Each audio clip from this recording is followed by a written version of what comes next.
This week, as we enter our 6th week of lockdown and tiredness begins to kick in, I have been thinking about the importance of us being kind to ourselves. And it has been shown that life during lockdown has significant impacts on how we are feeling, both physically and emotionally. And yesterday, I received a message forwarded to me that had a whole list of words, new words that had been created linking to the global pandemic. And one of them was Coronacoaster. And this was used to describe this roller coaster of emotions that you can feel in any one day during lockdown. So you might be feeling joy one minute, you've seen a flower or a bird, you've had a lovely meal with your family, and you've been laughing and giggling, and there's a broad smile on your face. And then suddenly you see something that you think makes you feel emotional, maybe Captain Tom, the fly past yesterday, and you've got tears streaming down your face and you don't know why. And this has all happened in a very short space of time. This is normal, and it's how we are all feeling. And it's linked to a heightened state of emotion, adrenaline, the fact that our bodies and minds are perpetually in fight or flight mode, and we're never really settling. And this can also affect our sleep patterns. It could be that you find yourself waking up in the middle of the night or wanting to go to sleep in the middle of the afternoon. Lots of people are having really weird and vivid dreams, and that's completely normal.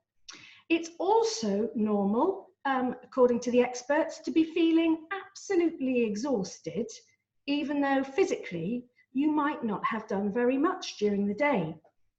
Working and living online on a screen, through a screen, is paradoxically more tiring than if you were doing things physically.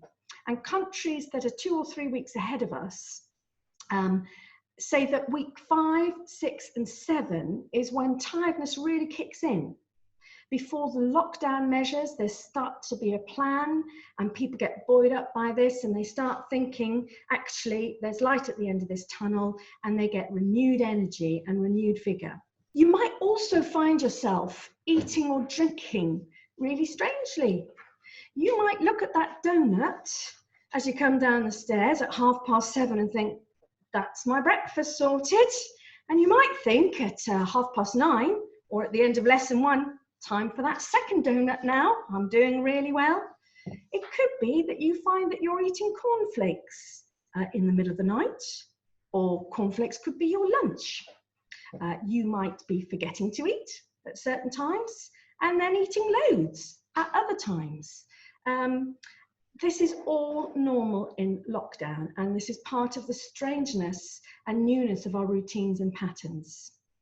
So back to my original point, we all need to be kind to ourselves and not be too hard on ourselves. If you are feeling that actually it's 4 o'clock and you quite fancy a nap now, then take one. Or if you think, well, it's lunchtime, but I think I just want to lie down on the sofa for half an hour, then do it. Take a breath, go for a walk around the garden if you have one before the next task. Do as much as you can each day, but at 4 o'clock, come away from that screen. Walk away. Don't do any more emails. You need to have a rest. You need to have a break. And that's really important.